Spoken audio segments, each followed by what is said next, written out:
Olushola. Mr. Kehinde, Mr. Kehinde Olushola is the president of Good Hope Theological Seminary and a critical Christian branding consultant. He leads an essential session on storytelling for corporate and individual branding with over 20 years of experience helping Christian institutions develop their identities. Kehinde offers unmatched insights into how faith-based narratives can create lasting brand value. Participants will explore how storytelling shapes brand perception, fosters public trust, and mobilizes Christian identity in complex public arenas. His session is going to provide us with practical tools to define personal and organizational values, communicate them strategically, and craft narratives that attract, inspire, and mobilize. This is perfect for Christian leaders, nonprofits, entrepreneurs, and everyone on the call. So this module helps learners become storytellers who brand with purpose and conviction. So if you want to become a storyteller who is going to be branding with purpose and conviction from now henceforth, it means that you need to be attentive and then interactive during this session. So I present to you our facilitator for the next 30 minutes, Mr. Kehinde Olushola. Good afternoon, sir. You're welcome. Good afternoon. I don't know if you can hear me. Can everyone hear me? Yes, we can hear you, sir. You're welcome, sir. Great. All right. Thank you for this opportunity. Thank you for having me. I will try to, as much as possible, to be on the rush because the last 45 minutes has been so difficult because the network has been fluctuating. So most of what Dr. Modupeoluwa said, I couldn't get them, but I followed. I was, in and out. So we'll quickly take a dive into what we have today. So I know most of what I've highlighted in passing. I've seen what she has done. Great presentation. Thank you. So for every participant, I want to say that let's sit tight and go through this. And I hope that you'll be able to make sense of what we are doing or what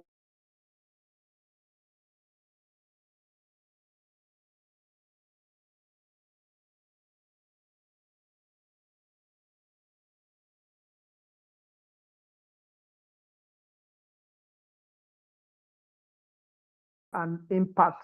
So I'm going to focus on some areas. So you can see, say this, that it is what it is. When we talk about storytelling, it is what it is.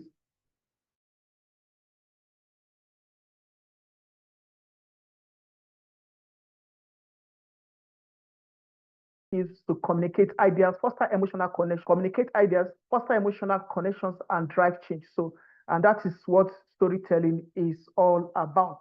Now, let me skip this one. That's the purpose of this meeting, so that I can engage you through, so that you can engage audiences through compelling narratives, communicate ideas effectively, either personally as an individual or corporately as an organization. So learn techniques for creating shared organizational narratives and inspired action and change, which is very, very important. So the objective, so that you can understand storytelling role in personal growth, workplace culture, and trauma healing and branding, so that also you can develop, craft compelling narratives for branding, advocacy, and ministry. So whether your ministry is corporate or individual, so apply. So to implement storytelling in leadership, marketing, and social influence, then the outcome, so that transform engagement through authentic, resonant stories. All right, please, I want everyone to put it in the comment section, what I have here. Which city is this? Please, can you tell me the city displayed here? Yeah, I'm trying to get back to comments. Which city is this? Can you tell me?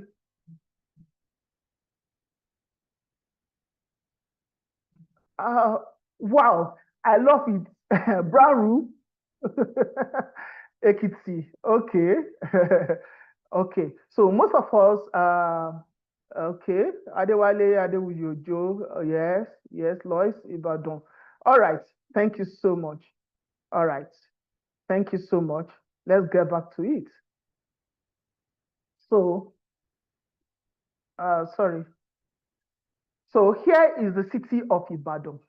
So I've put it here that if you don't tell your story, someone else will tell your story for you, either as an organization or as an individual. If you do not tell your story as it is, someone else will tell your story the way they want to tell the story. So here is the city of Ibadan. So I can present this one as Ibadan, but again, there are beautiful places in Ibadan. Unfortunately, I've not been able to put the picture of beautiful places in Ibadan. So let's get to significance and benefits of personal storytelling. One, it promotes self-exploration, empowerment, and resilience.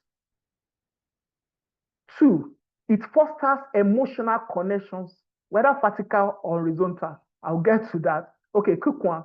So, your storytelling fosters emotional connections. It reframes experiences to support healing and growth.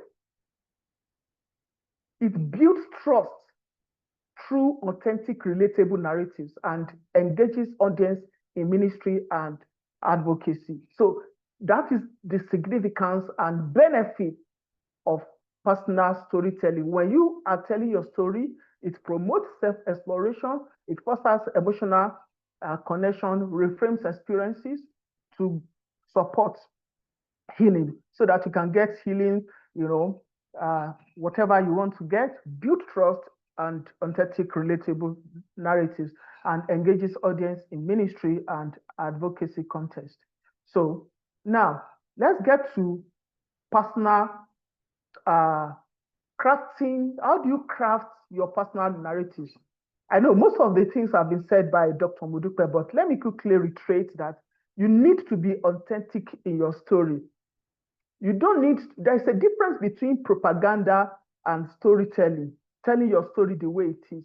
But the line between propaganda and the real authentic storytelling is so blurry. It's like a thread. It's like a spider web thread that when you cross the line, you may not, because you can get carried away with your emotions. Like the story Dr. Adeboye shared. So if you are telling your story, if you want to craft your story, be authentic. Start with a hook. Seun said that there must be a hook. There must be a line that you want to start with. Then introduce the conflicts. He mentioned that. I'm not going to dwell on that. If you are telling your story, there's always a conflict in every story. So show people, be vivid. Don't just tell. Be vivid, be detailed, illustrate with impact in mind. Then conclude with impact. At the end, end with a lesson or a key moment. So when you craft your personal narratives, all of these must be put together. These are the ingredients for me. All right. So now let's look at impacts of personal storytelling. Impacts of personal storytelling. Number one, it fosters empathy and strengthens audience connection. The impact of personal storytelling is that it fosters empathy and strengthens audience connection. Two, it inspires action. Three, it supports trauma healing by reframing experiences. And four, authentic storytelling drives connection and transformation.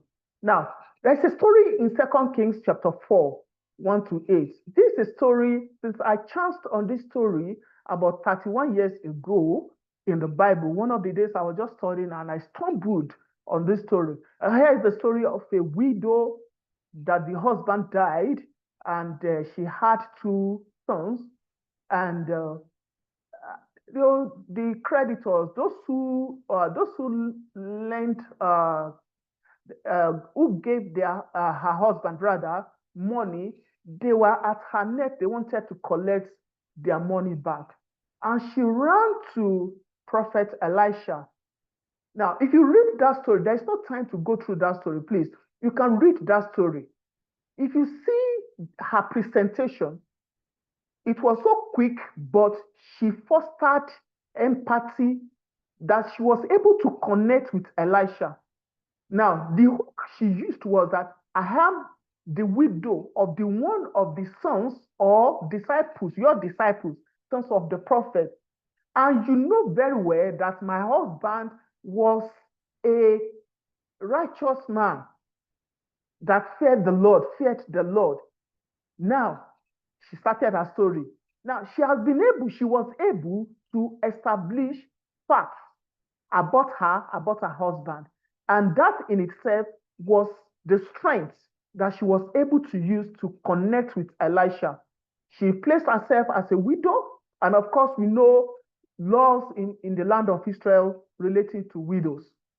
She was able to establish the fact that her late husband was a student under Elisha or a disciple.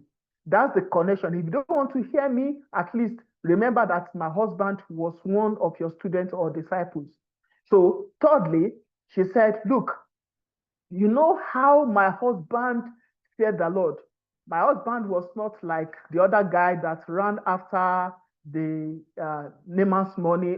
So she was able to present herself in a way, and that in itself fostered empathy, that inspired the action Elisha took thereafter. That supports her trauma, the healing she got because she was suffering financially and she was able to get healing. And she was so authentic in her story, very, very authentic. Sorry.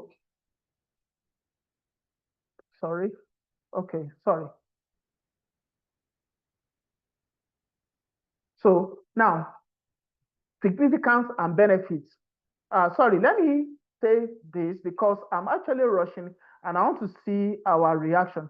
If I'm rushing too much, please let me know. Sorry. Okay. I want to see reactions so far. I've not been able to get back. Sorry, I picked something that I shouldn't have picked. This pen must go. Okay. All right. So,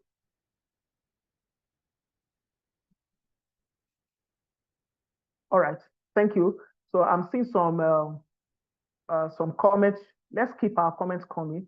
And please, the moderator, help me take notes of if there is any question as we go. So the next one, significance and benefits of corporate storytelling. Here is where I want to delve. Then I'll weave the two together because we have the side of personal, we have the side of corporate storytelling. Now, corporate storytelling conveys value, mission, and culture effectively. The second thing is that it fosters trust, collaboration, and a sense of community in an organization. The third thing is that it aligns teams around shared narratives and goals, then enhances employee engagement and reduces turnover. Now, let me say this, that every organization tells a story. Every organization has a story. Every organization is telling story. And how are they telling this story? They are telling this story by what they do. It is incremental. Every one of us within the organization, we are telling a story.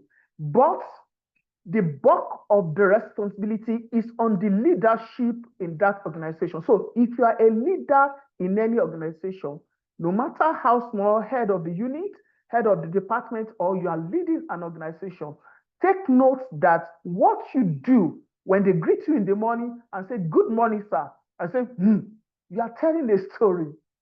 You are telling a story on behalf of your organization. So, the significance and benefits of corporate storytelling. It conveys value, mission, and culture effectively. What that company stands for is being communicated.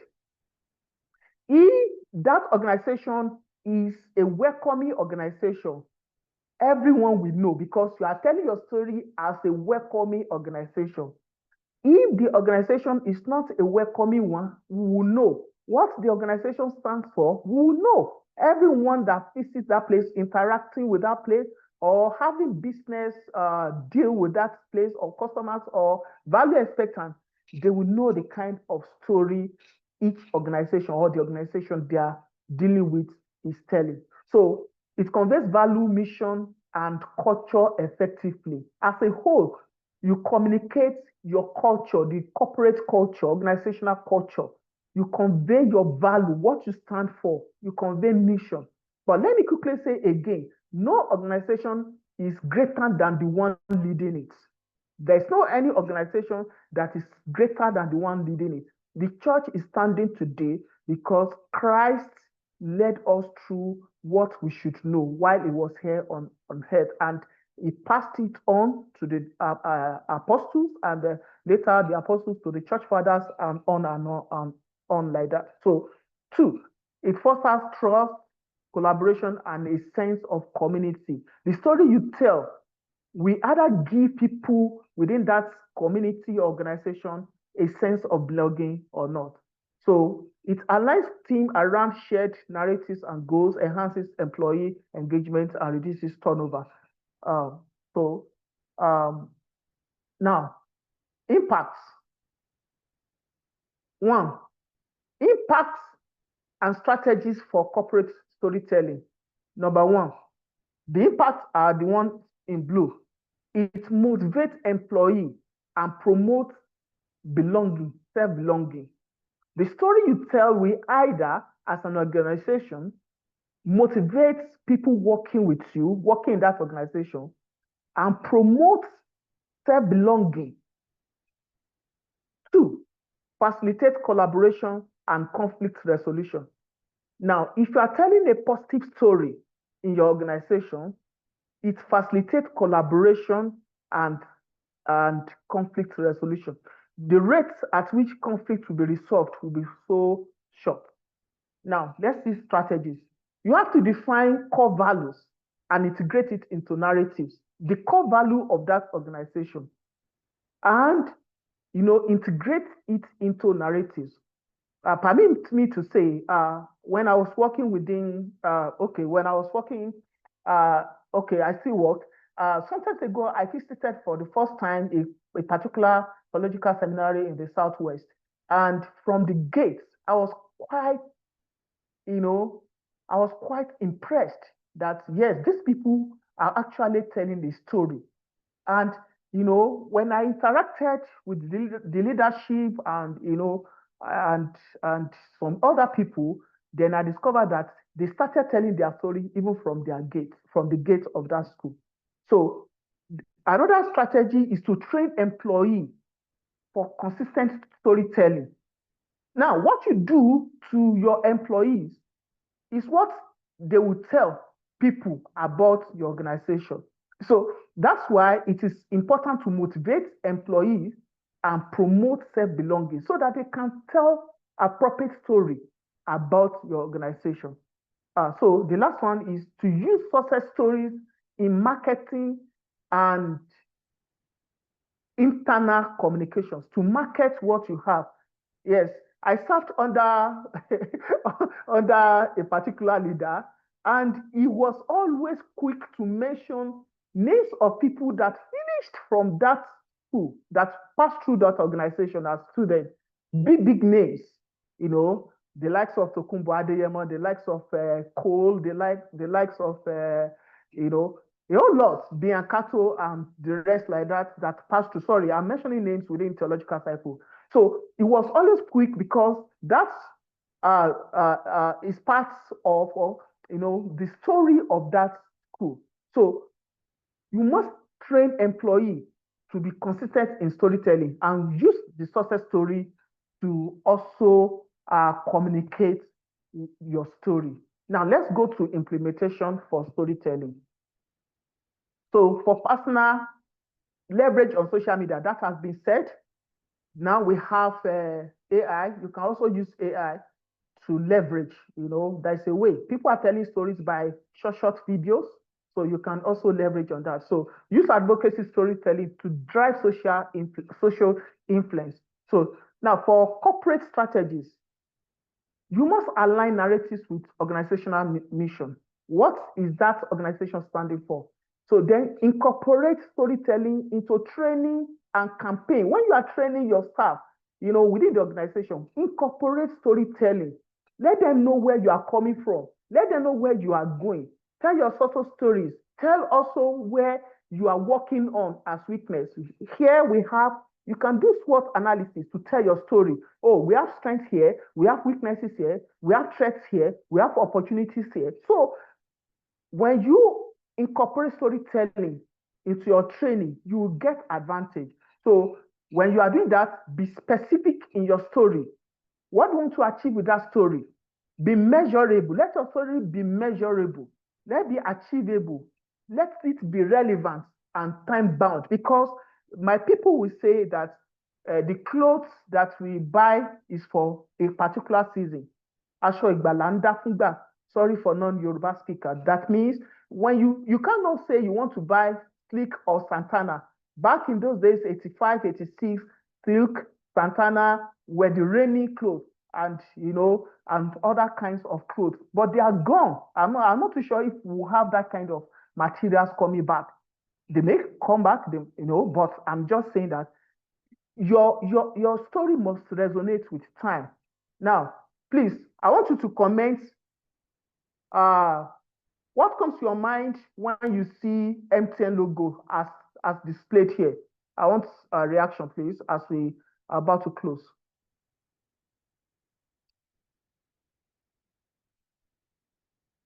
Yes, what comes to your mind? Can you hear me? Can you hear me? Yeah, we can hear you. Yeah. Okay, what comes to mind? Thank you, Akinwale. Yes. Any other person? Okay. MTN everywhere you go, everywhere you go. And okay, thank you so much. Yes, yes. Everywhere you go, everywhere you go. Now, take a look at the second picture. Do you know the man in the second picture? Please quickly comment. Okay, I just said type. Okay, no. Okay, Ojude Oba, yes. Any other person? Oh no, this is Farouk. This is Farouk Oreagba. This is Farouk Oreagba. But do you know? Oh, okay. But do you know Farouk is linked to the current advert by Airtel. So I'm taking a look at entities using storytelling. So MTN, they have successfully told us, they are telling story that wherever you go, you will find us.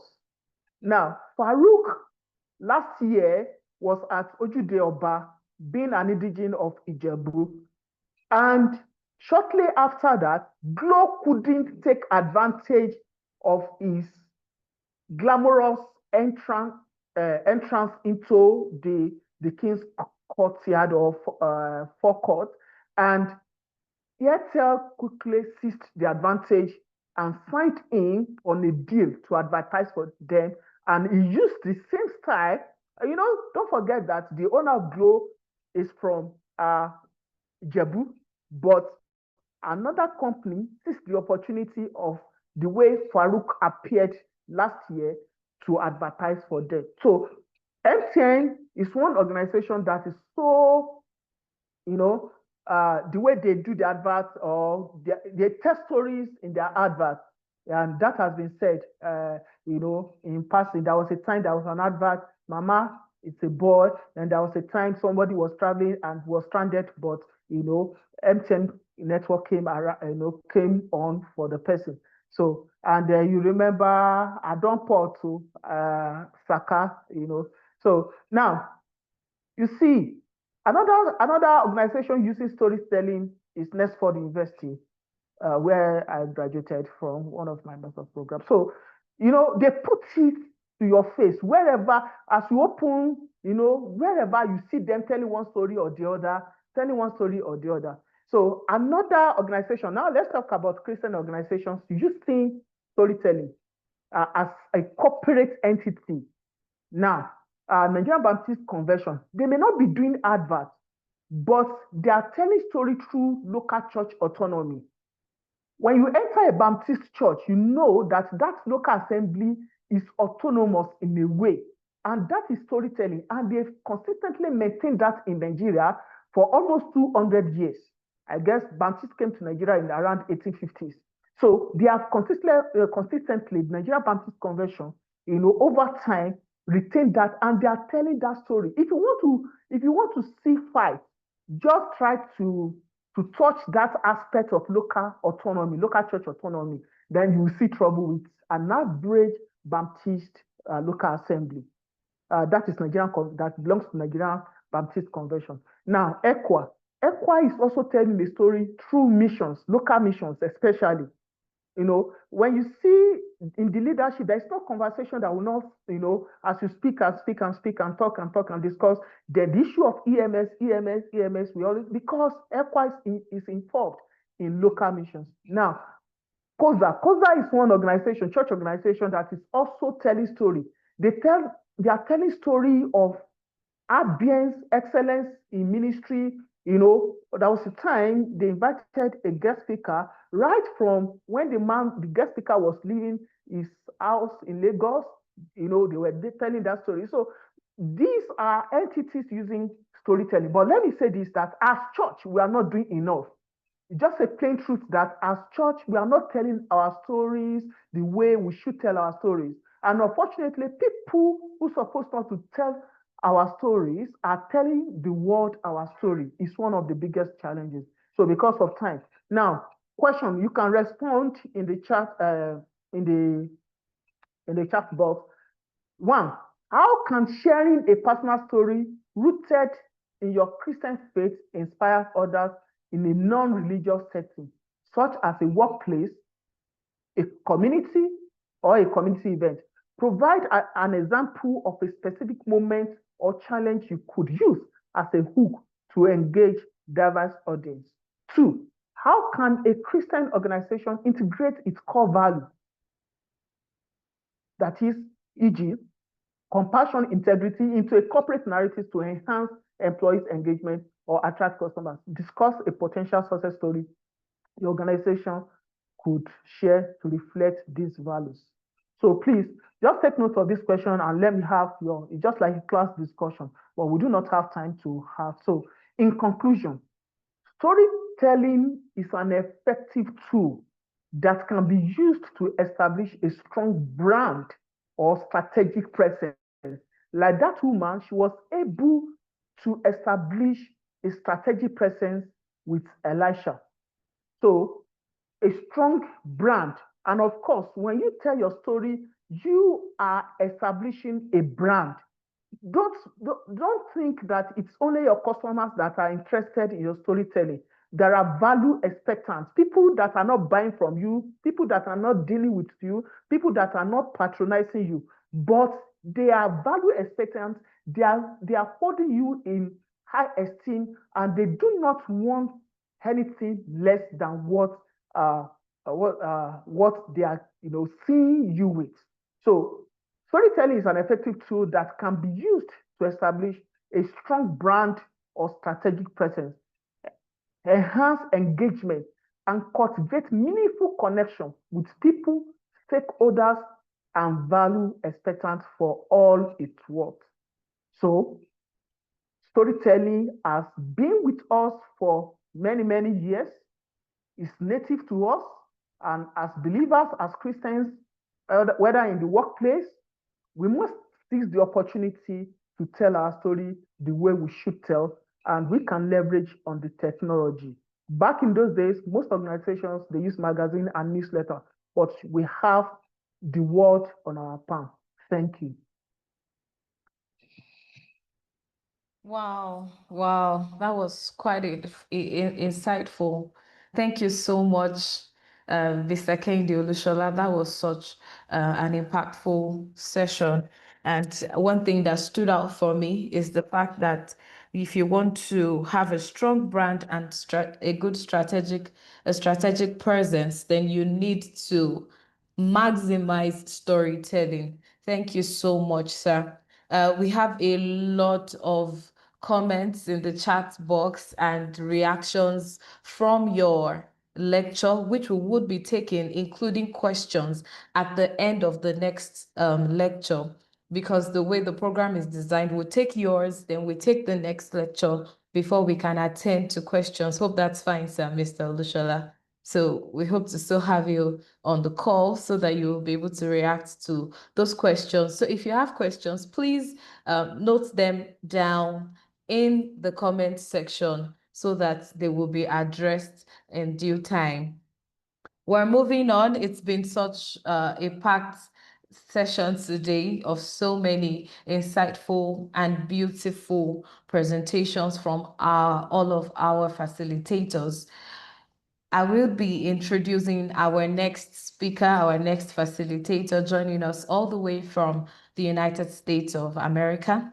We have Ann Sabatier on the call, and she will be taking us this afternoon on storytelling for advocacy, a practical approach. Storytelling for advocacy, a practical approach. And quickly, I'll be telling us about our facilitator. Ann Sabatier is a strategist at 21 Wilberforce, USA.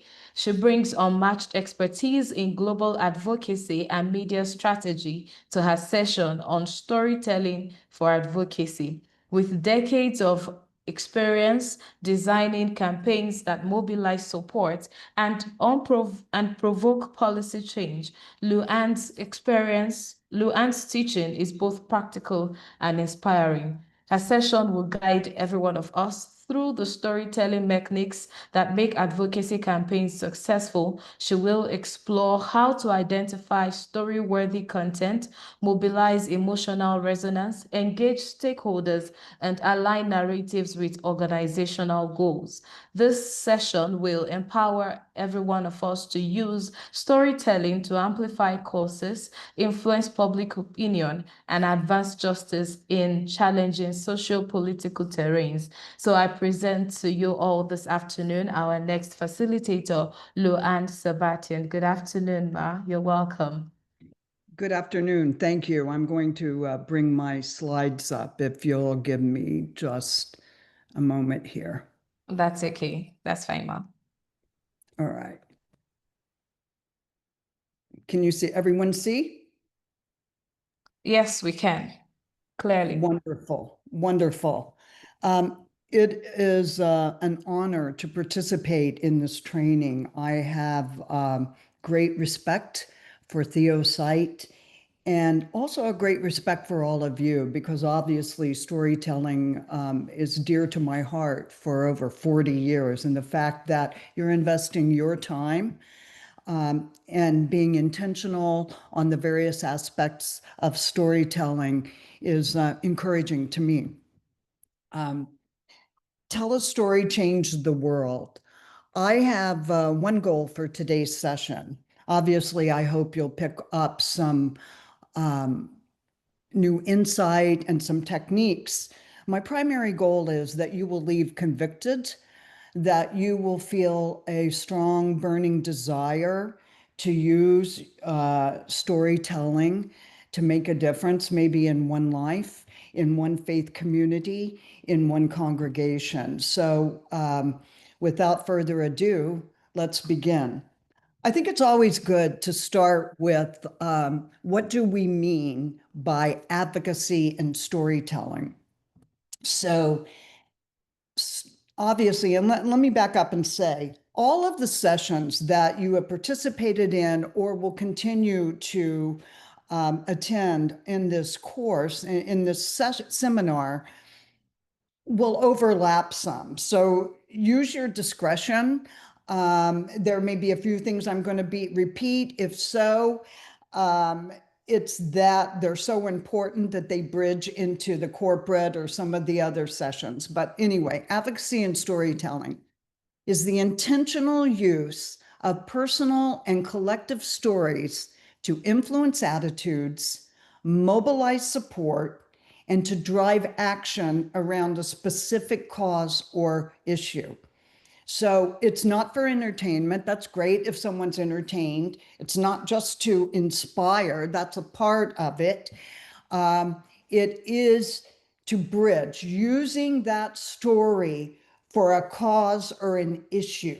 You want an ultimate long-term outcome or to contribute to that. Historically, stories and storytelling have been at the very center of change efforts. And they help us build relationships. They help us name problems. They help us unite constituencies. And once they're united, that's not enough. We want to mobilize them. Why does that matter? Advocacy storytelling helps transform your statistics, your data, your report into faces, the issues out there into individuals, and problems into calls to action. So the advocacy storytelling makes advocacy relatable, memorable, and motivating. Again, relatable, memorable, and motivating. Another way to look at it is we humanize complex issues such as religious persecution or injustice. They're not simple, and particularly in your country, Nigeria, it's extremely complex. A lot of issues coming together to create sometimes chaos, atrocities, injustice. And putting that human face on it doesn't make it simpler, but it gives someone the courage, the patience, the curiosity, the interest to go deeper. So that story, again, is not always going to explain everything, nor should it. But it makes someone feel like they want to get involved because of the human aspect, the heart. Speaking of the heart, it builds empathy and that emotional connection. People remember stories more than data and statistics. And I'm not negating the value and the critical importance of both data and statistics and the accuracy of those. However, the stories make them accessible, not so dry. They also break through apathy. Narratives can challenge indifference and make that distant suffering feel urgent.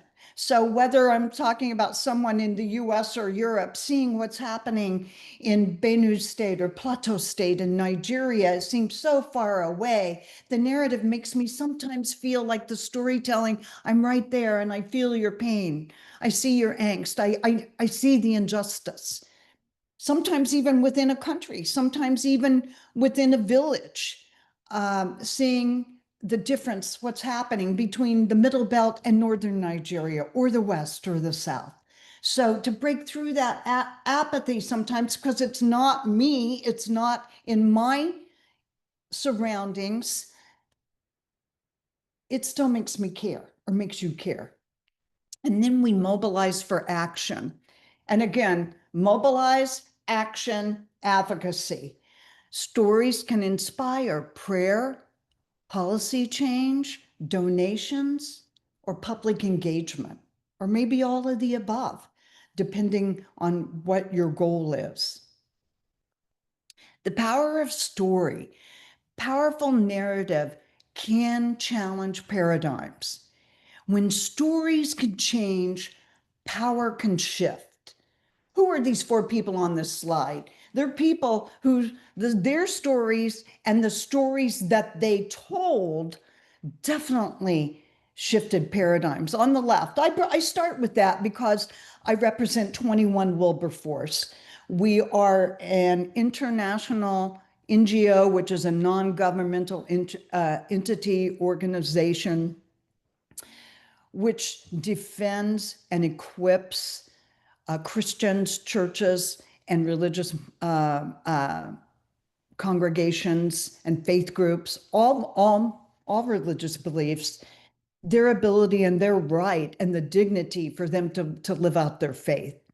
21, because it's the 21st century. Wilberforce, because of this gentleman on the left, William Wilberforce. He was a parliamentarian in the mid-1800s in the United Kingdom, in London. And he was a Christian convert, and he felt deeply the pain of slavery.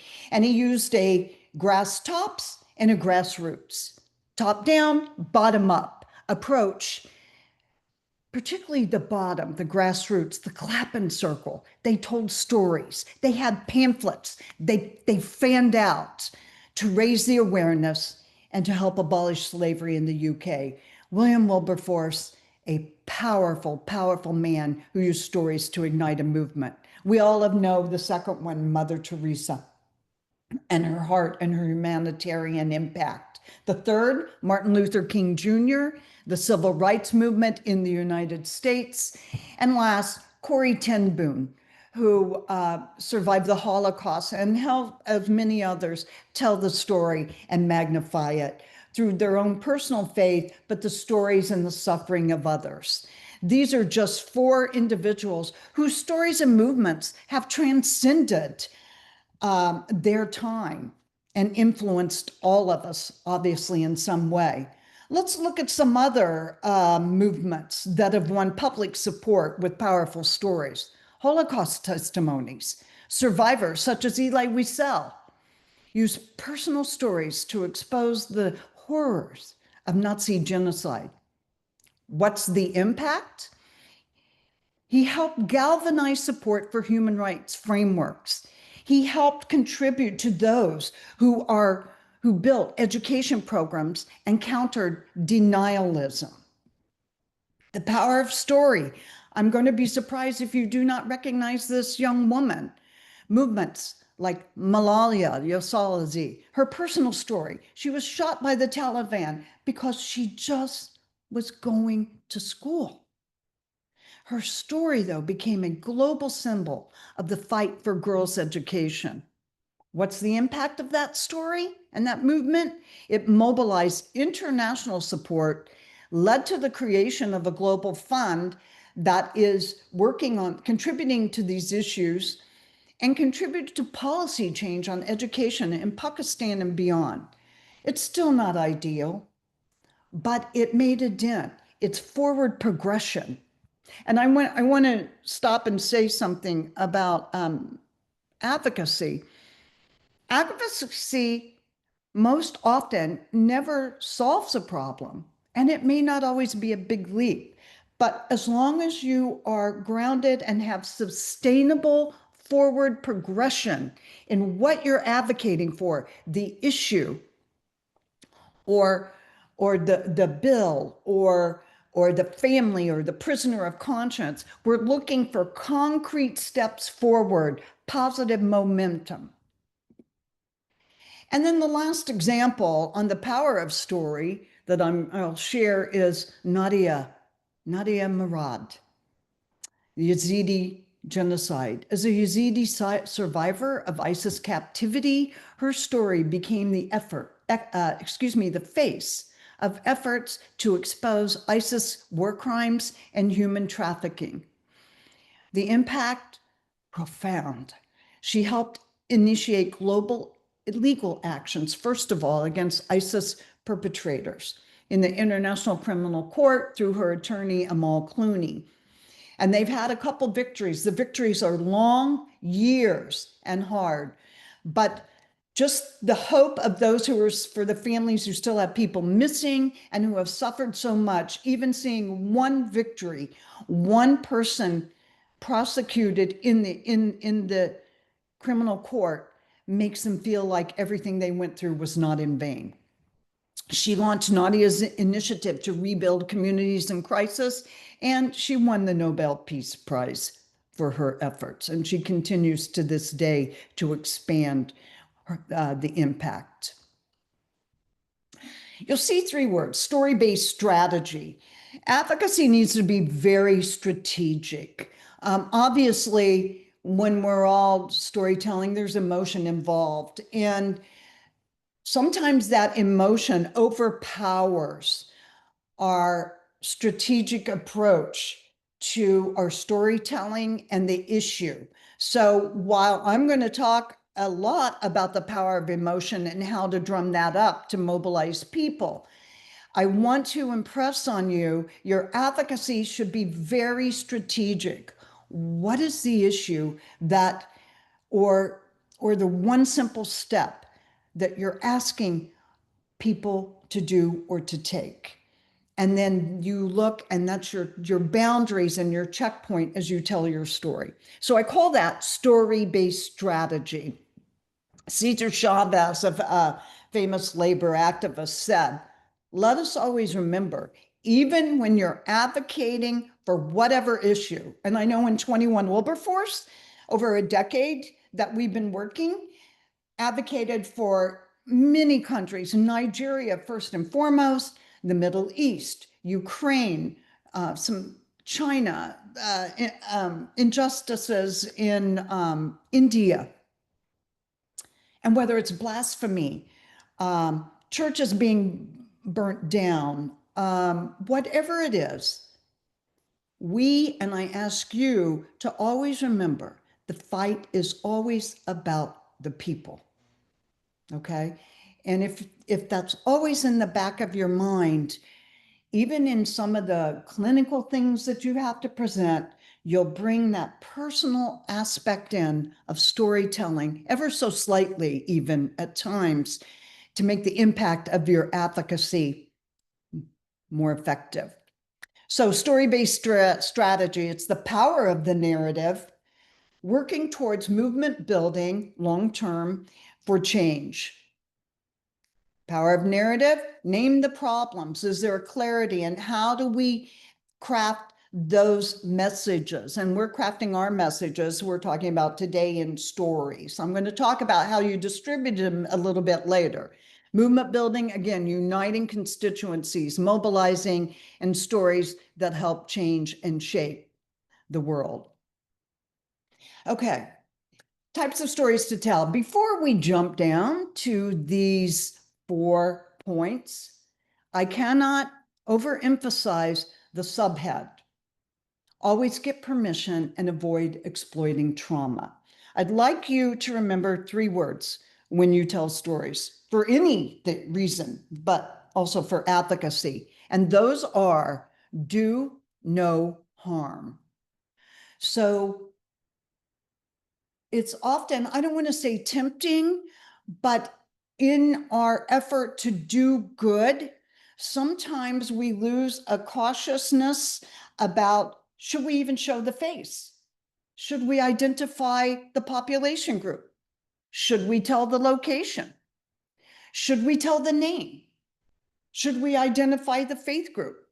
Maybe yes, always, maybe no to half of them. So we want to make sure that we don't inadvertently exploit or aggravate or exacerbate the situation, because we have good intentions, but once it's out there, will it bring additional scrutiny, additional discrimination, additional marginalization? What could be the unintended consequences or outcome when we're advocating for these stories, these issues, without this caution?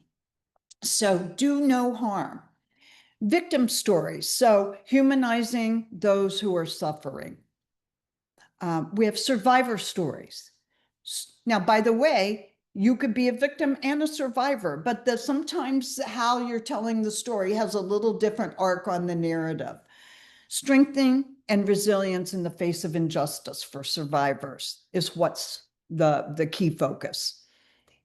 Advocate stories. Maybe you're speaking about others who are advocating. If I were writing about Nadia Murad, or if I were writing about Eli Wiesel Those are people who are victims. They did survive, but I could choose to write of them how they took out of their experiences and they advocated. So it could be the lens, the framework of that story could be an advocacy approach. And then systemic stories, how laws, policies, and other social forces impact lives.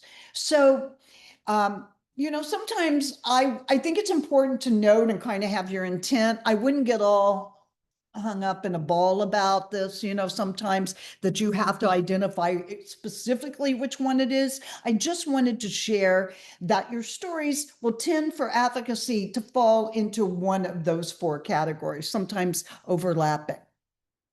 Okay, with story-based strategy, I like acronyms. We're all busy. We're all on information overload. I want to cut through the clutter. I want you to remember. So if you remember anything, remember frames. A picture frame, okay? A mirror frame. Just remember frames. And that acronym can help you learn to follow some of the key points of good story-based advocacy, okay? So we have FRAMES, and I'm going to go into these. Frame the issue, reframe the story, and by the way, put a big red circle around that if you download this presentation. That is one of the most important ones that 99% of the time people do not do. Reframe the story. A for audience. Who are we talking to? It makes a difference. M for memorable, E for emotional, and S, simple and short.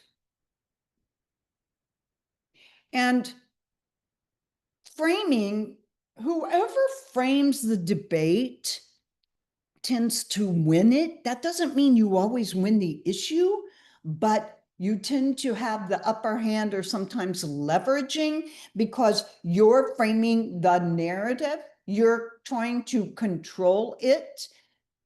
Speaking of framing the narrative, this photo, the bombing of a Catholic church in Sri Lanka on Easter 2019.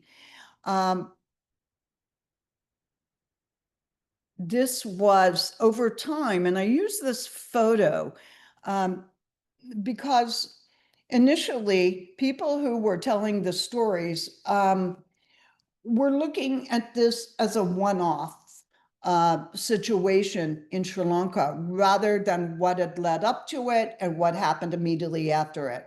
And over a little bit of time, that tragedy started to be framed differently. And that's one of the reasons I'm use this as my backdrop. But remember, again, framing that debate is your one of your goals, whatever the debate's about in storytelling. So it helps create a narrative frame for the audience to see an issue. You set the terms for how to understand it. Think of the F as the frame is, what's the ground rules? Think of it, if I'm stepping into, let me give you an example. We're not, 21 Wilberforce, let me back up, is a ministry and affiliation of Baptist World Alliance, which is in 128 countries representing 50 different collectives and collaborative Baptist groups around the world. And the BWA, as they're known, and we work so closely with them, has been very active in Ukraine.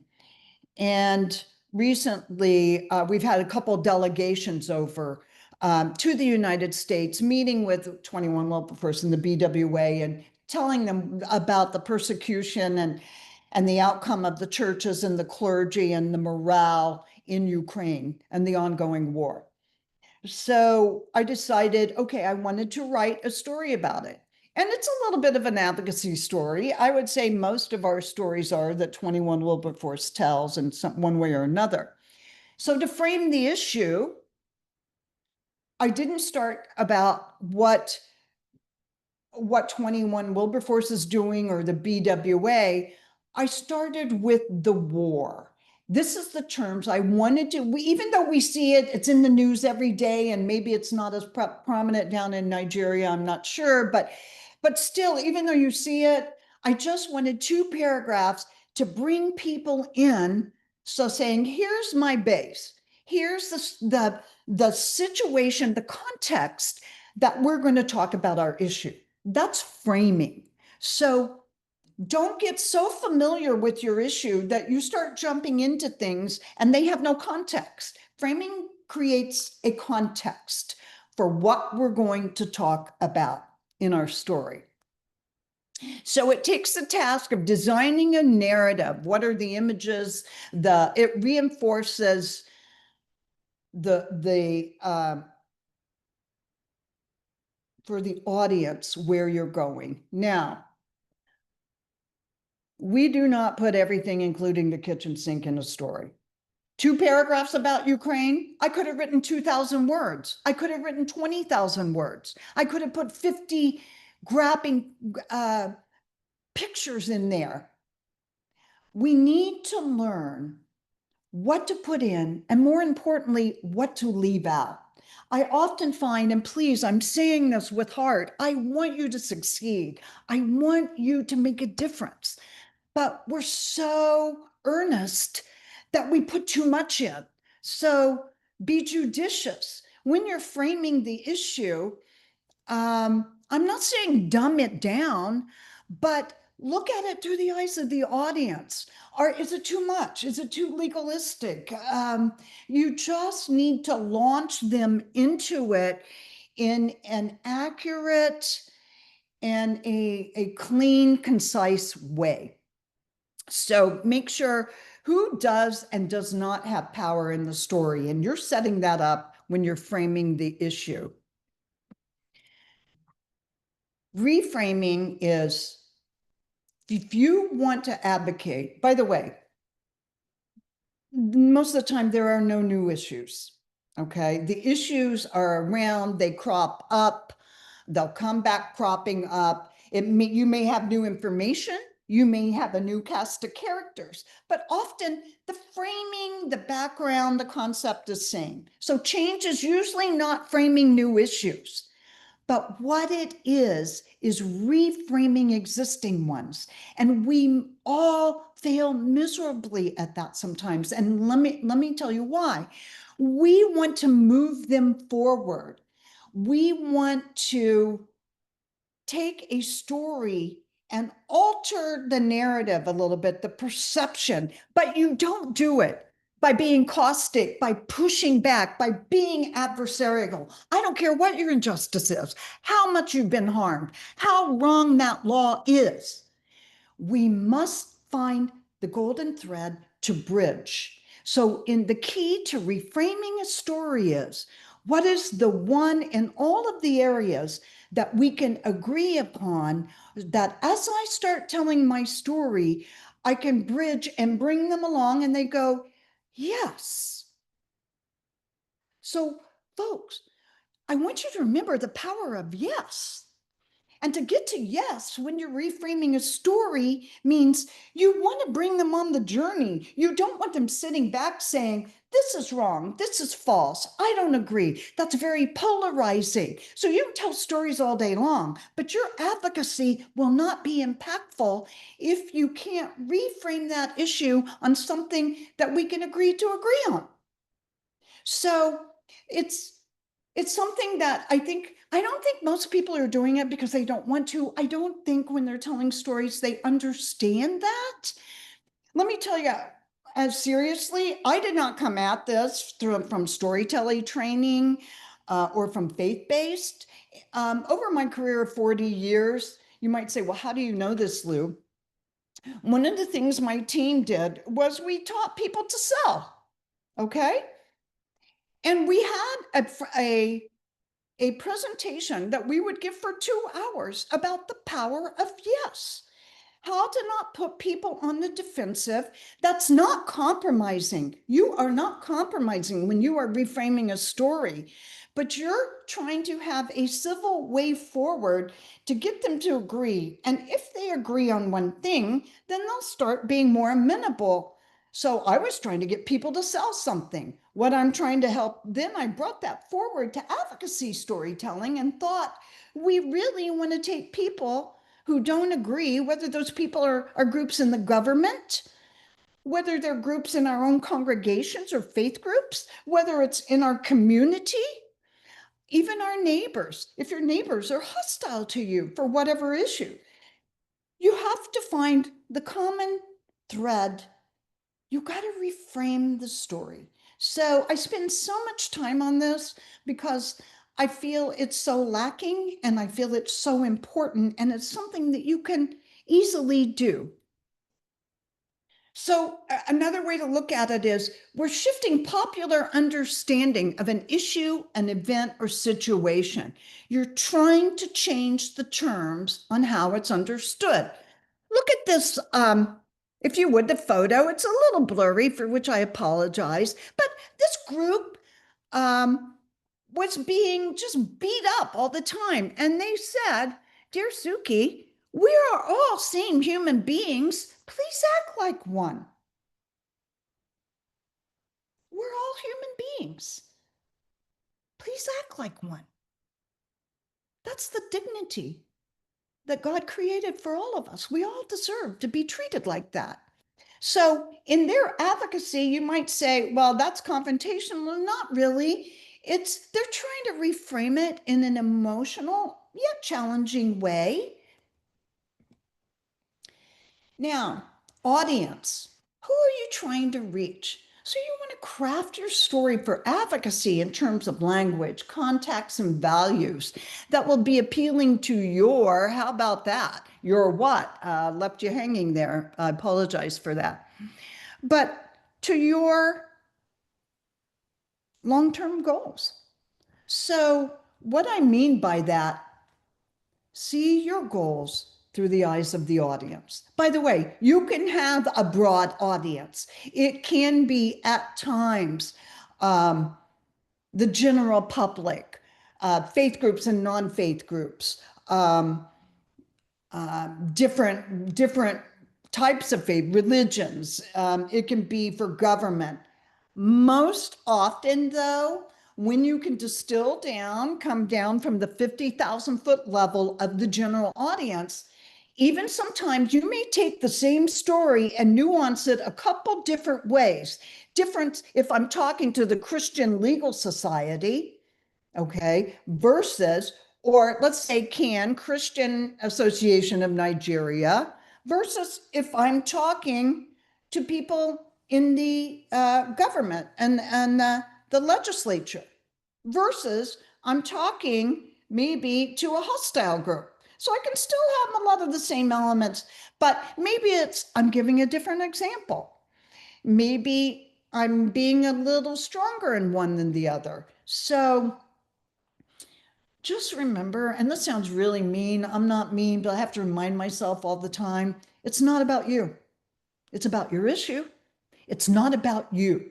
You can insert yourself into it, but most of the time, you just need to be driving it and have this sensitivity. And the other thing, what I call it is, see, I'm holding my hand, never let up, keep your finger on the pulse, because those audiences, their interest, even you may say, okay, what about it? What I want to say is, what are the tenets and characters of that? I'm going to tell you something right now. If they're lawyers, they're much more, rigid's not the word, but their legal training means they see black and white more.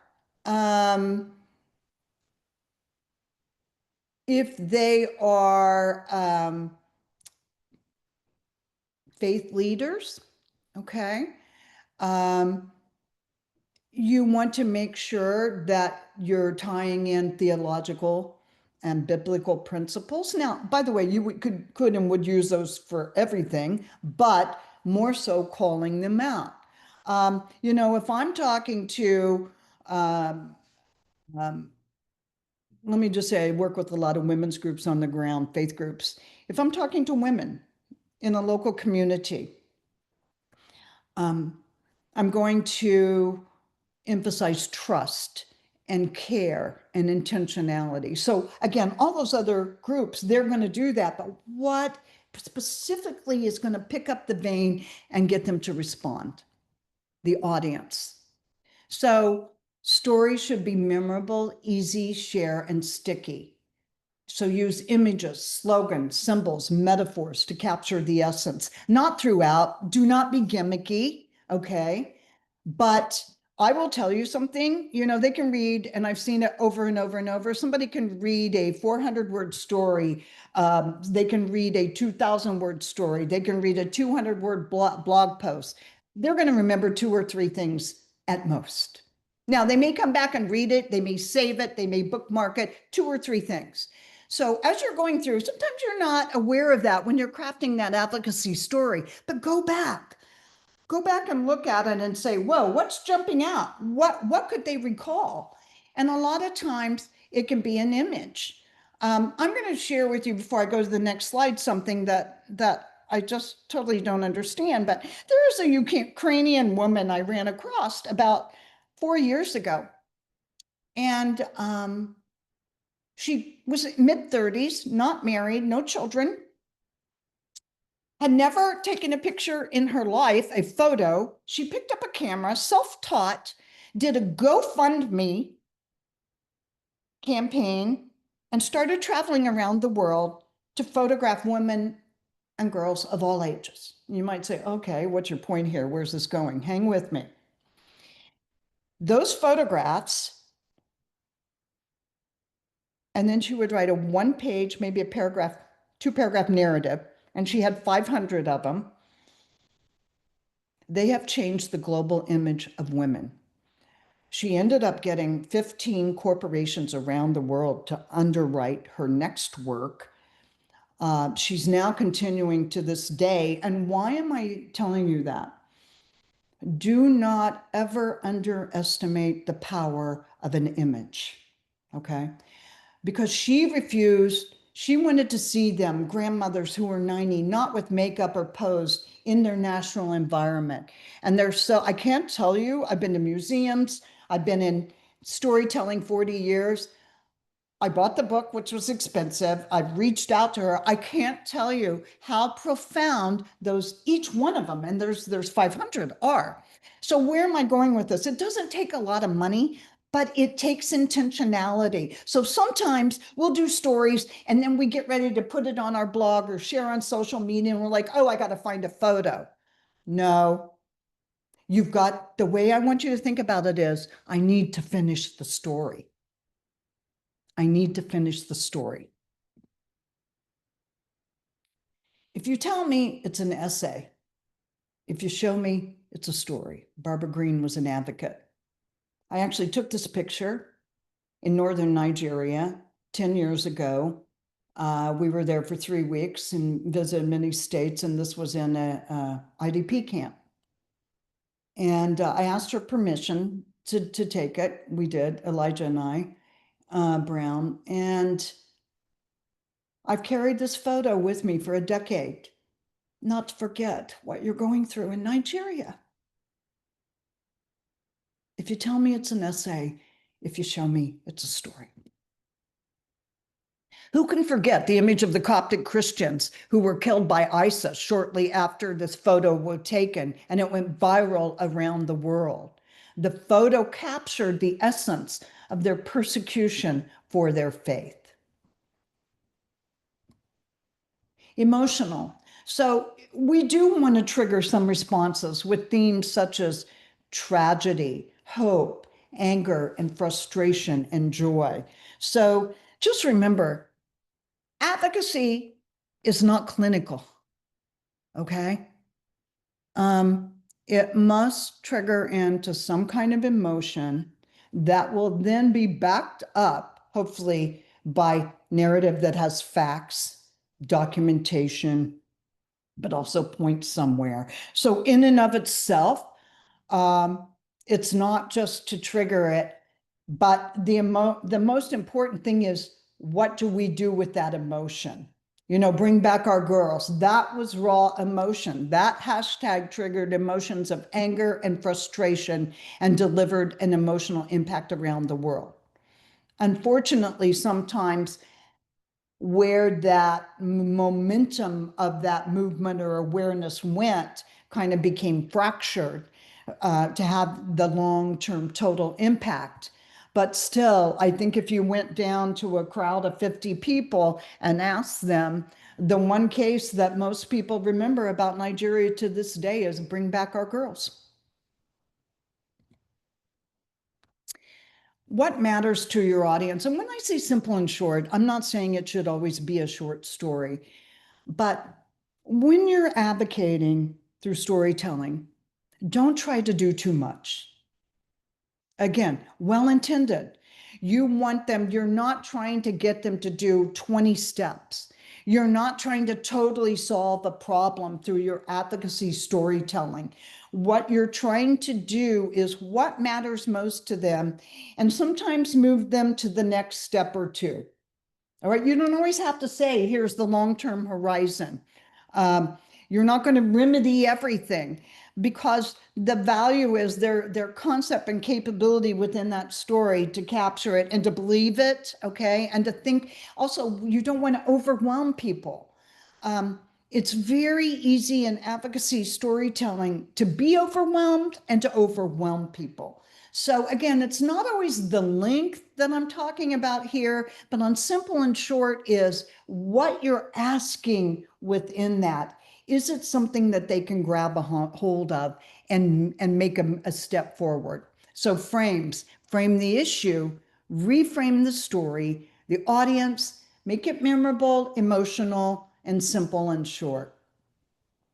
So it's all for one reason, a call to action. Your advocacy story should always have a call to action. Joan Baez, who was an activist in the United States, folk singer, said, action is an antidote for despair. Who is this gentleman? He's a Christian who was wrongly imprisoned in Russia, still in prison. But I can look at his face. I can look at this and feel hopeless, but I'm giving you a call to action. There is something you can do if you're despair. So how do we use storytelling in different advocacy channels? In public speaking, you can use advocacy storytelling through sermons, through conferences, testimonies before governments, in digital media, in your videos, in social media, in podcasts, in written reports. This is one that Wilberforce did a year ago in Nigeria, Fractured and Forgotten. Op-eds, blogs, newsletters, reports. And then in campaigns, you can do a sermon series, a prayer guide, Sunday school stories. So maybe all of the above or one or two, but I'm trying to give you the framework of why we do it, how we do it, and then how we move it out. So it's create that content and distribute it all for the purpose of transforming fear and denial into hope and action. So remember the key components. Advocacy storytelling is purpose-driven. You've got a clear goal, raise awareness, influence a decision maker, engage the public, prompt some specific action. Emotionally engaging, connect in ways that data alone cannot. Make that issue personal and urgent. Authentic, ideally told by those directly impacted or with their consent, centering their lived experience, and contextualized. While focusing on the narrative, it is placed within the broader context to tell why does it matter. You know, Albert Einstein said, we can't solve problems by using the same kind of thinking we used when we created them. So I know all of you have told stories, and probably with great expertise. As I began this session, I hope you're convicted, though. Can we do it better? Maybe we can change the way we're thinking about it. And I encourage you to tell a story and change the world. Thank you.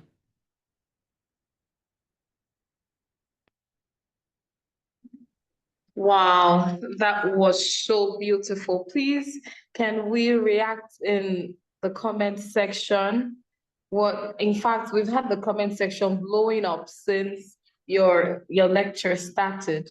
Thank you so much, Luan, for that beautiful session. It was really insightful.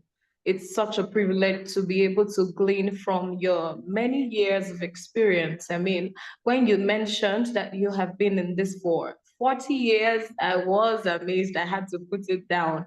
I mean, if someone could have committed her life to a course for 40 years, that's so commendable. Well done. Thank you so much for sharing all that you did today. We are really blessed to have you here. And we've had a lot of comments and questions in the chat box for you while the lecture was on. So we would take the comments for your lecture and questions, while we also take the ones for the facilitator who gave his presentation shortly before yours. But we will be starting with yours. Before we move into reading comments and reactions from participants, we would like to acknowledge very important members of the Wilberforce team who are with us on the call today, who joined the session. We have Mr. Wissam Asalbi, the president of 21 Wilberforce. It's such a privilege to have you join us this afternoon. Thank you so much. We are really glad to have you on the call with us. We also have Mr. Trent Martin, the Director of Training for 21 Wilberforce. Participants, please let's make them welcome in the chat box with our reactions, our claps, our ovations. Thank you so much for joining us on the call today and in the course of this professional training that is going on storytelling and advocacy. So quickly, we will go to the reactions that we got during your lecture. We have Julia saying, story inspired one to pray, so touching. Eunice Ezra says, storytelling tells and stirs actions. We also have Stephen Olaosho says, William, a great activist. I read about him in Stott's book, Issues in Christianity Today, okay? Then we have a comment from Ruth. She says, storytelling is an ignition. Esther Ayodoko says, sure, brevity is beautiful in storytelling. Another participant, Ezra, says, existing stories can be reframed. Oh, yes. It's really great to see that people were taking notes as you were speaking. Oloriabi says, the power of yes. And see your goals through the eyes of the audience. I think that's really profound. Mrs. Peace Johnson says, put the audience front and center. Julia Sunday says, okay, this is a question for you, ma'am. He says, does that mean reframing story would not lose the authenticity of the story? Would you like to react to that before we proceed, ma'am? No, it's a good question. Reframing, you still have everything around it. So the authenticity and the original intent, it's just being cognizant and aware that you've got to connect and get them to agree on one issue that not necessarily is controversial, but that is non-threatening to them, that common ground. That's what you should do. Reframing means help me find one piece of common ground to add or pull out in that story that somebody reading through it can say, oh yeah, all right. Maybe they agree more, but common ground would be a way to say, and I think that, yes, could you go too far on that and compromise and lose? Yes, you absolutely could. But I think just remember one thing, you just need one element that you can bring them forward on, and still be true to everything else you wanted to communicate. Yeah, thank you so much, Lou. Getting something from the story that can catch the people's attention, finding a common ground. Thank you. I think that's a very brilliant response. Okunlola Olusegun says, I believe it will take recognizing authentic ethical boundaries and adhering to it for stories not to be distorted during framing. Yes, that's a comment on that. Jesu Joba says, I still need more explanation on the reframing aspect. I believe that the response she gave to that question now should have answered that. And if not, she could make further comments later on. Esther says, we cannot say everything which calls for prioritizing. Then Danlami Godfrey says, when reframing a story, the authenticity of the story should be prioritized. Yes, absolutely. And yes, someone also reacted on the 40 years you have spent doing this. All right, so Elizabeth says, like you can reframe a photograph without losing the authenticity of the photo. It improves it. Beautiful. Stephen says, follow up and feedback, very impressive. If you tell me it's an essay, if you show me it's a story, nice. Yes, the picture completes the essay. And then Benjamin says, how can we have, oh, this is a question. How can we have sustainable advocacy in Nigeria, in Nigerian context, where events are easily forgotten and taken for granted and politically? Whoa. Okay. I'm going to ask for a little grace when I respond to that. Yeah. Because it's very complicated. Um, Wilberforce, 21 Wilberforce, the team before, and Trent's been there 5 years, and our wonderful new president, Wissam Al-Salabi. I encourage you to go to 21 Wilberforce and read his publisher blogs. He came from the UN in Geneva. Very, very powerful storyteller. Look, the situation in Nigeria is extremely complex. So you have institutional issues, you have legal issues, you have poverty, you have non-state actor terrorist, you have corporate greed with the, there's so many things that are feeding into it. I believe Nigeria is the most important anchor country in all of Africa. I will tell you, you have many friends and allies around the world, but there are two things, and one of them is how you tell your story, that I think have impacted the lack of some forward progress for institutional and sustainable change. And that is, number one, when you talk about authenticity, the ability to document and report incidences and atrocities with accuracy and with evidence in a way that can be received and move forward, not just in stories, but in reporting and in testimonies, whether it's to the UN or the United States government or other allies or your own government. So the importance of foundational aspects, which are reporting and documentation. And then on the storytelling, you've got 50 different tracks and paths coming out of Nigeria. There's so much that people shut down. And so you do want to report out and tell the stories, but also coming together, like with CAN, but even, across the other faith groups, working in coalitions and working even within your academic institutions, faith and secular. How can you take what's good and grounded in the resources you have and continue to build a coalition or a movement that's united? I don't sense that happening or seeing that happening always with Nigeria. You've got 10 or 15 coalitions moving forward. And so I don't want to be critical at all. But in a time when 80% of the world's population is having a lot of issues, particularly faith issues, and that's a lot of grounding of what's happening in Nigeria are faith related or lack of the ability to live out your faith. How do you break through? And you break through with believable data presented in a way that is bringing coalitions together and then moving it out to different audiences, whether it's the global peacekeeping groups, whether it's other faith communities, whether it's the diaspora.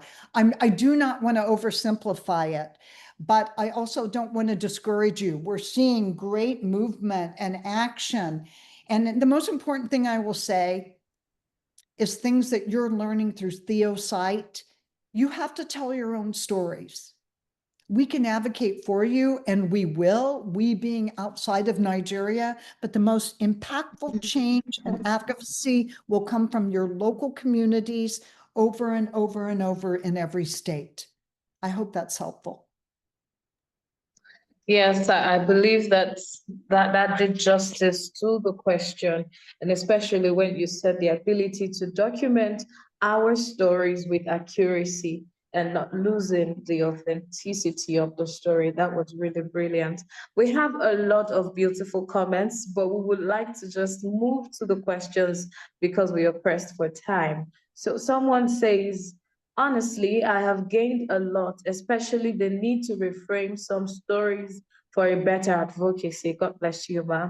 Okay, I saw a question earlier that I was going to read. My question is, how can I keep generating stories without exhausting them, even by reframing them? And someone also says that he didn't fully understand the framing and reframing of stories. So if you could answer with maybe citing a practical example that they can relate to. Thank you. Okay. Reframing a story, I'll tell you one that we deal with all the time on Wilberforce with Nigeria. When there is the tragedies or situations occurring in the Middle Belt, we often find the US government and many storytellers rather than calling them militant and by the way, all Fulanis are not militant, but with a lot of the destruction and murders and atrocities that do occur, whether it's climate change, how they change their herder pattern, whatever, the ability, what you call them is reframing the whole story. All right. And so what we've tried to do when we're working on it is based on the situation or what's been reported is, I don't want to say calling it out, but we just refuse to call them herders. All right. A lot of them are militant herders. And so that one word can reframe. It's still authentic, but I hope that gives you an example because we deal with this all the time. And when I say we're not living Nigeria 24/7, but we are deeply enmeshed, whether we're attending sessions, we're providing testimony for the US government, some hearing, and I will even tell you, when I 10 years ago spent 3 weeks in Nigeria, and when we left our return trip, we wanted to go to the US Embassy.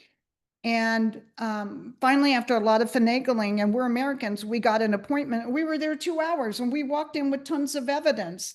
And former Congressman Frank Wolf, our own US Embassy, there were 12 people there, including the ambassador.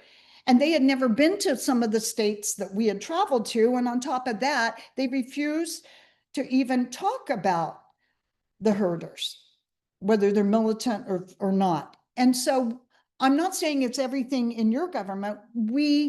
That one word, how you talk about who they are and what they're doing reframes the entire narrative of an issue or a story. So I hope that's helpful. And again, frames is just an acronym. It just remember, think of frames as the principles that you use when you put together a story.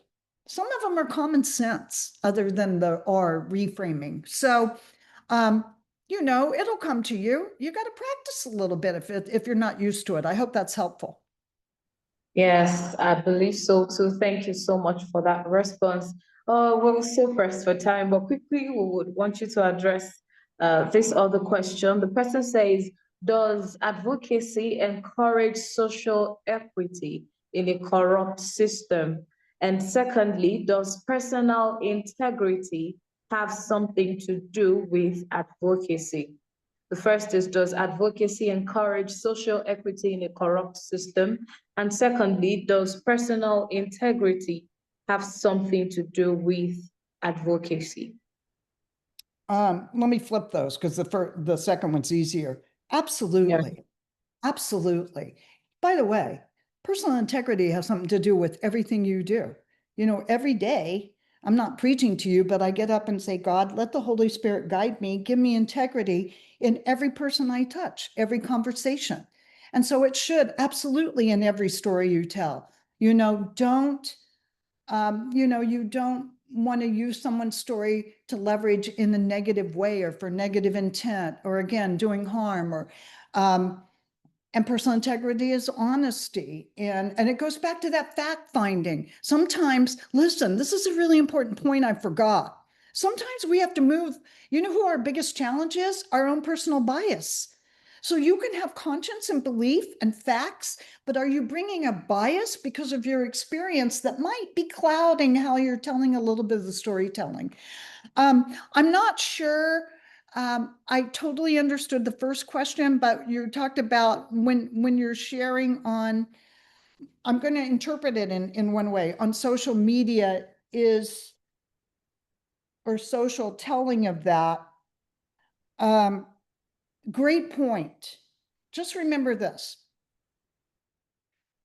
Online behavior, digital website, but primarily social media, whether it's TikTok, Instagram, Signal, WhatsApp, I don't care what it is.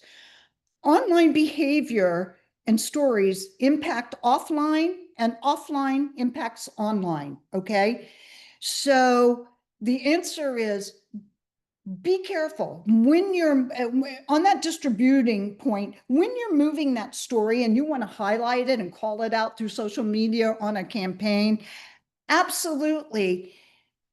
Not only remember the tenets of that distribution channel, you may only have 50 characters, all right, and one link you can put in. Be judicious, because how you share and put that out there, people can misuse it. So the pressure, it's actually such a great point. The pressure after you write the story is when you're moving it out. I'm not going to tell you to be careful, but be smart about what you're cherry picking out to get it out there. Remember one thing. Your story's not going to solve everything. Even for advocacy, you have one goal: make people curious and take a step. So even on social media, I don't have to tell it all. I have to make them curious to click the link to read the story. And the story needs to make them curious to read more, read a report, call somebody, go to a meeting. I don't care. I hope that helps. Yes, it does. Thank you so much. This is the last question we will be taking for this session, and it says, keeping silent makes an attacker to persist in their attack. What can a storyteller do to minimize victim blaming while sharing their story? Would you repeat that one more time, please? Keeping silent makes an attacker to persist in their attack. What can a storyteller do to minimize victim blaming while sharing their story? Oof.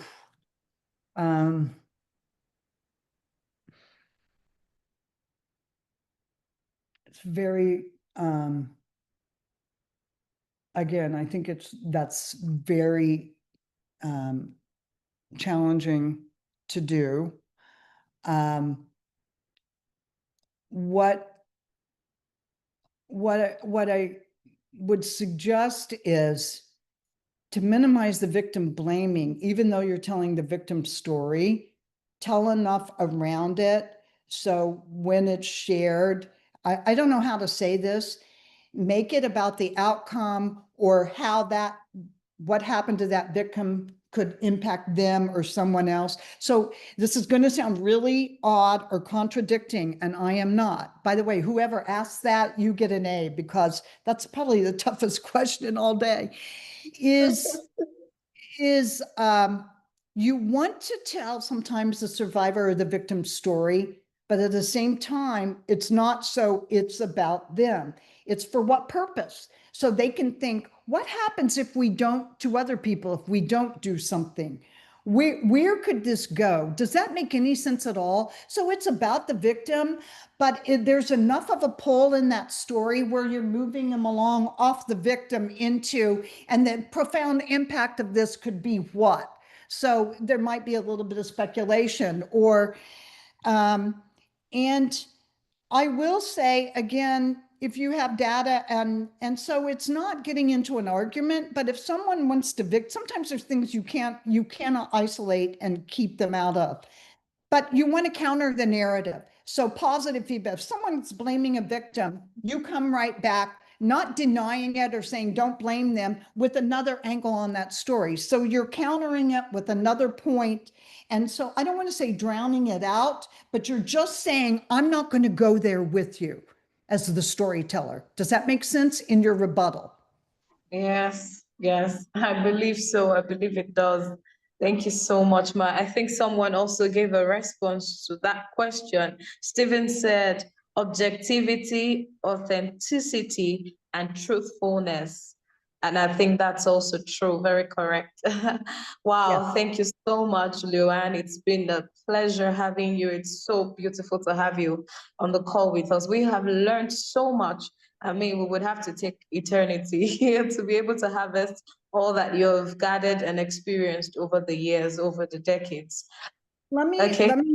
Let me close by saying, I'll put now I know what I'm doing here. I'll put my email in the chat. If your question did not get answered or you want to follow up, it may be a day or two, but you can reach out. So before you sign off, I'll put it in right now. Thank you. Beautiful. Thank you. That's very generous of you. Thank you. Because we still have like questions around framing, reframing, and the like. So I think it would just be good if they could channel it directly to you. Thank you so much for that, Ma. We are really grateful. Is Mr. Kehinde still on the call? Okay, we have the email in the chat box already, so you could just forward your questions. You could use the theme for this session as your subject when forwarding the email so that it will help when she's about to respond to them. Yes, thank you so much, Luann. We are so glad to have you. Is Mr. Kehinde still on the call?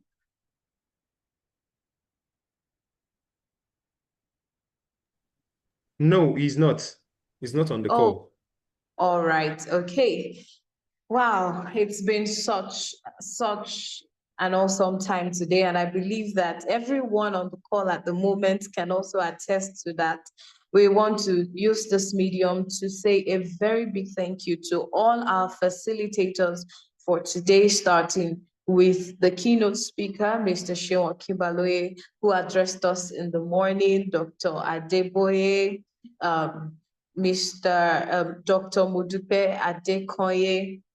Sorry, I have chat still dropping in and then distracting my screen. I apologize for that. Everyone who has taken their time to teach us, Mr. Kehinde, Elder Kehinde, thank you so much for your time today. We have learned a lot that we will be applying as we continue on this journey of storytelling, advocacy, and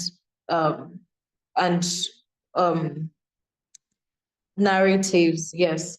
So please, I want us to remember that this continues tomorrow, and we still have a lot of amazing speakers. I'm sure that you can testify to how great today was.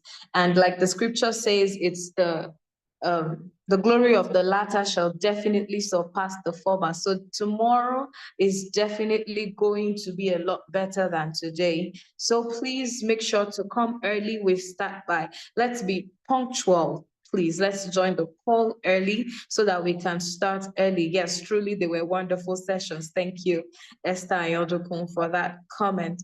Yes, so we still have coming up tomorrow morning, Mr. Seun Okinbaloye, our keynote speaker. We still have Professor Maniraj coming up tomorrow. We have Dr. Dickson coming up tomorrow. And we still have Dr. Alonge all the way from Netherlands joining us tomorrow. He was also on the call today. Thank you so much, sir, for your presence. And he will be facilitating the session tomorrow. So you really do not want to miss it. So please join the call early. And we also want to appreciate every participant who have stayed on the call till this very moment. I know it's not easy sometimes because of electricity, data, and all the likes, but you endured up until this time. And that's really, really beautiful. Thank you so much for being a part of this. So we'll meet again tomorrow. Dr. Adeboye, is there anything you would like to add before people begin to take their leave? Yeah, thank you so much, Damilola. On behalf of the Board of Trustees of Theo-sight, I extend our appreciation and thanks to Ann Sabatier. Thank you so much for the time you have sacrificed with us. Thank you for the preparation you made, and thank you for your commitment to storytelling for advocacy for several decades. Thank you for your work and your interest for justice and advocacy for Nigeria. Nigeria is one of the countries undergoing critical challenges, and we thank you because the global church, you are not leaving us alone. You are collaborating with us. You are listening to our stories. You are praying for us. This is a massive support. It looks like as we are going through this challenge, you are together with us, and you are sharing in our worries, in our emotion, in our pains. We are praying for you and 21 Wilberforce for more strength, for more grace, for more resources to do more in empowering the global church, especially in the aspect of advocacy, human rights, and social justice. On behalf of Board of Trustees of Theo-sight, I extend our greeting and appreciation and vote of thanks to you. Your presentation has been so massive, and student participants to be asked to do some practicals based on what presentation you have made on the story, especially the framing and reframing, which we are still going to discuss more further and further tomorrow. On behalf of all of us on this call, we appreciate you. Greetings to your family, greetings to your community. We hope to see you and to work with you more, and to even have 21 Wilberforce very soon in Nigeria for our collaborative work. I'm just thinking, Damilola, we can ask, once you are done with the announcement, we can ask Trent to do the closing prayers. Once we are done with the other announcement. Once again, thank you so much, Ann Sabatier. Thank you for this time and your technical contribution to this training. Thank you. Yeah. Oh, okay. Wow. All right. I think that's fine. I am done with everything from my end. So we can have the closing prayer.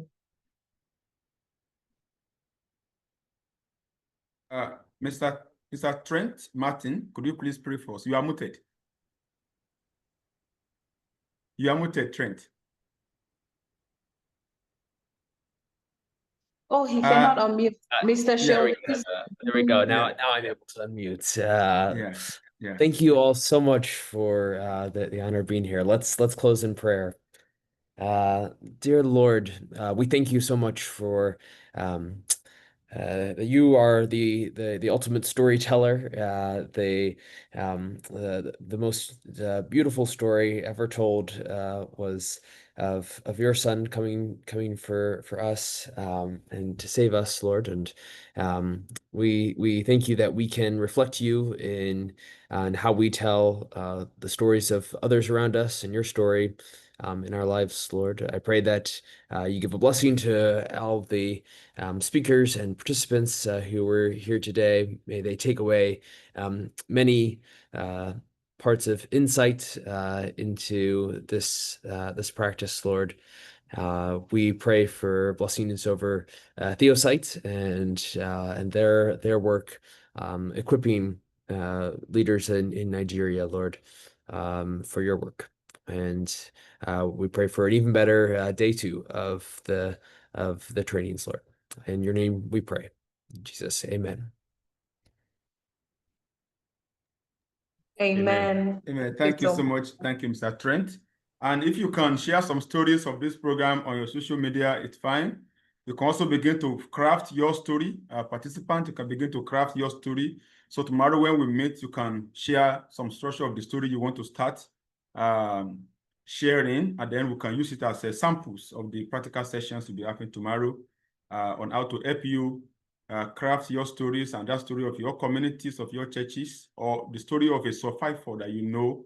I think there are 4 different kinds of stories we have learned today: survivor story, systemic story, advocate story, and victim story. You can pick any of these and begin to craft until we meet tomorrow. Thank you so much, and God bless. Yeah. Damilola, over to you. Goodbye, everyone. See you tomorrow.